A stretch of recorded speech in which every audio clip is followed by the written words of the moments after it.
quando se olha muito para o financiamento ou para a gestão, o consumidor está atento nos produtos que vai comprando. Se o tema sustentabilidade for colocado na estratégia da empresa, eu acho que há pequenos indicadores que as empresas podem ir medindo no dia-a-dia para fazer esse caminho.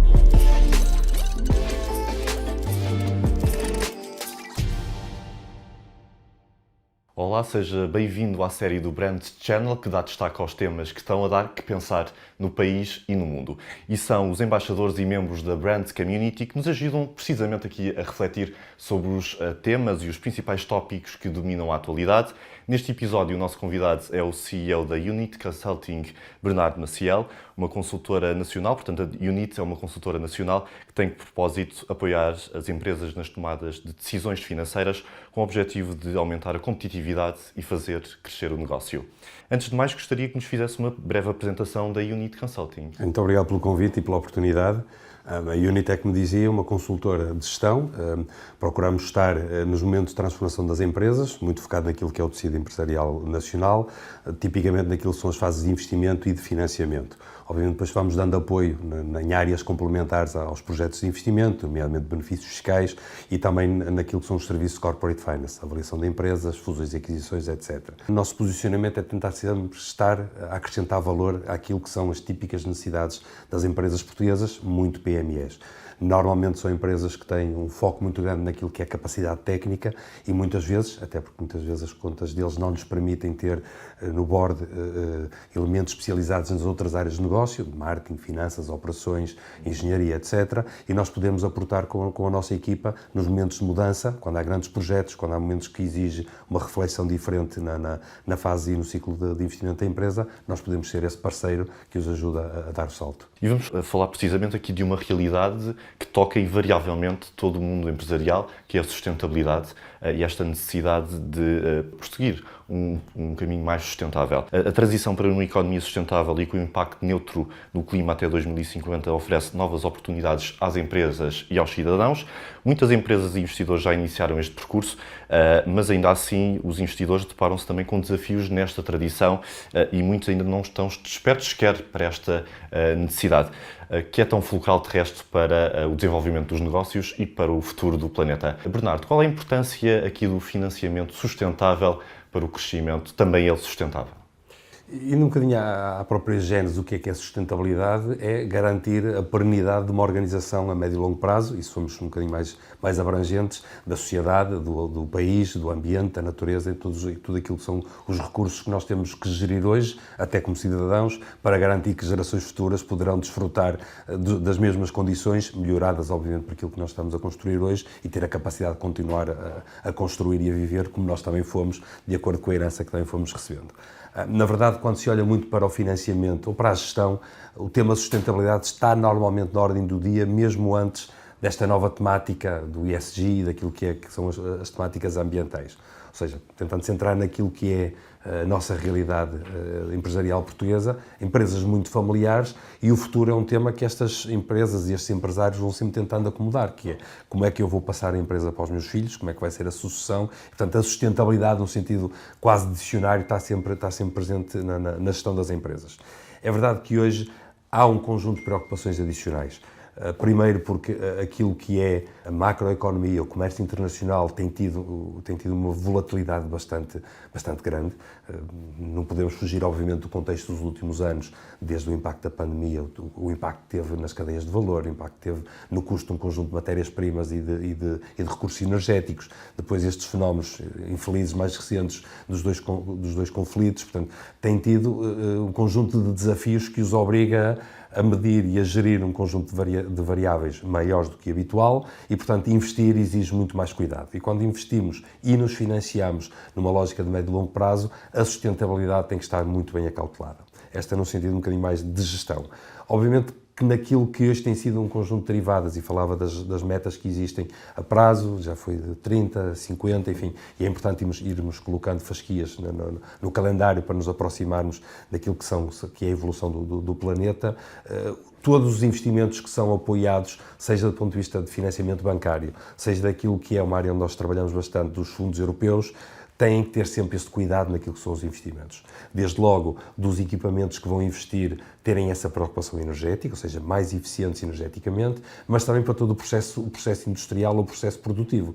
Trabalhar muito a economia circular, preocupar muito com o tratamento de resíduos, trabalhar muito aquilo que é o produto, quando estamos a falar de produto, do que sai para o mercado, o tipo de packaging, etc. E, portanto, são derivadas que quer os financiadores comunitários, quer os financiadores banca, tentam acomodar isso e privilegiar, ou seja, discriminar positivamente quem vai tendo essa preocupação, por forma a garantir uma segunda sustentabilidade, para além do próprio negócio, que é a sustentabilidade ambiental e a sustentabilidade do planeta.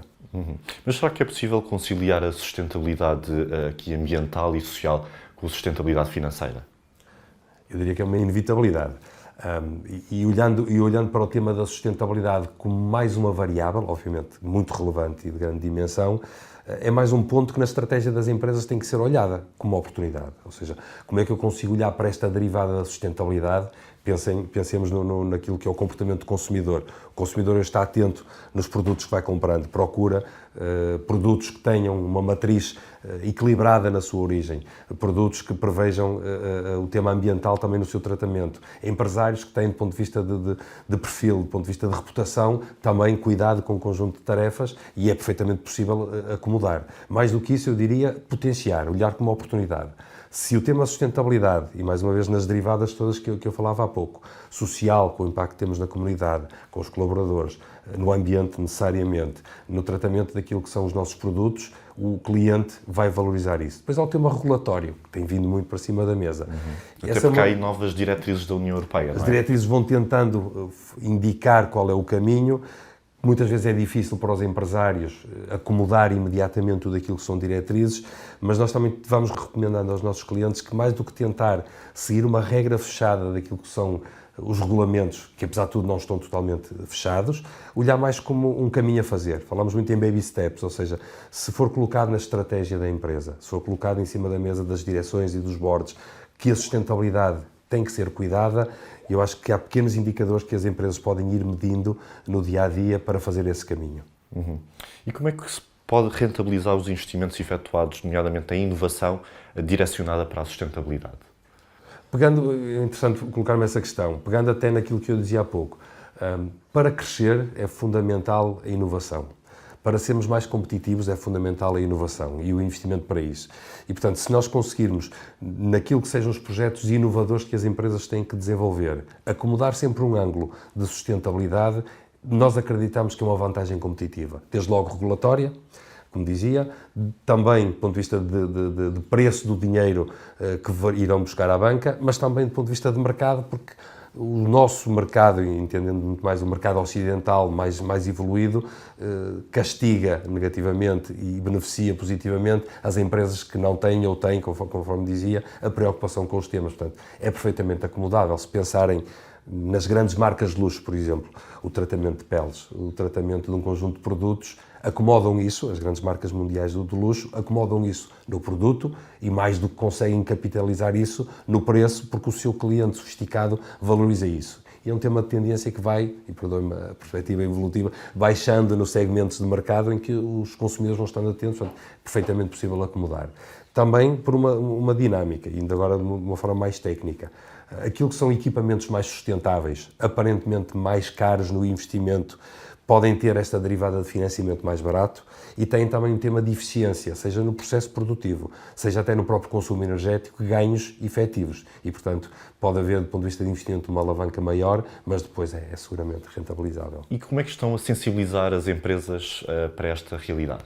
Para além daquilo que é o contributo que nós trazemos à estratégia das empresas quando estão a pensar um novo projeto ou nova fase de investimento, ou seja, procurar acomodar objetivamente nos projetos aquilo que são as dinâmicas da sustentabilidade, procuramos também ir trazendo para a agenda das administrações, dos boards, o tema da sustentabilidade, para que alarguem às outras dinâmicas, o governance, a comunidade, as pessoas, o tema sustentável.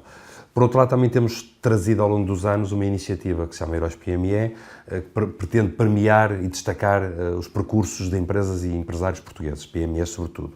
Uma premiação que não esteja 100% agarrada àquilo que são métricas económico-financeiras, mas que sirvam de inspiração a outros empresários que estão a fazer o seu caminho. E temos tido nos últimos 2 anos também a temática da sustentabilidade, ou seja, trazer boas práticas, bons exemplos, normalmente exemplos simples, no bom sentido de serem aplicados por outros, que não sejam grandes projetos que impliquem investimentos avultados, mas que sejam inspiradores para que outras empresas possam acomodar, ou no seu processo produtivo, ou na sua relação com a comunidade, ou na relação com os colaboradores, uma lógica de sustentabilidade.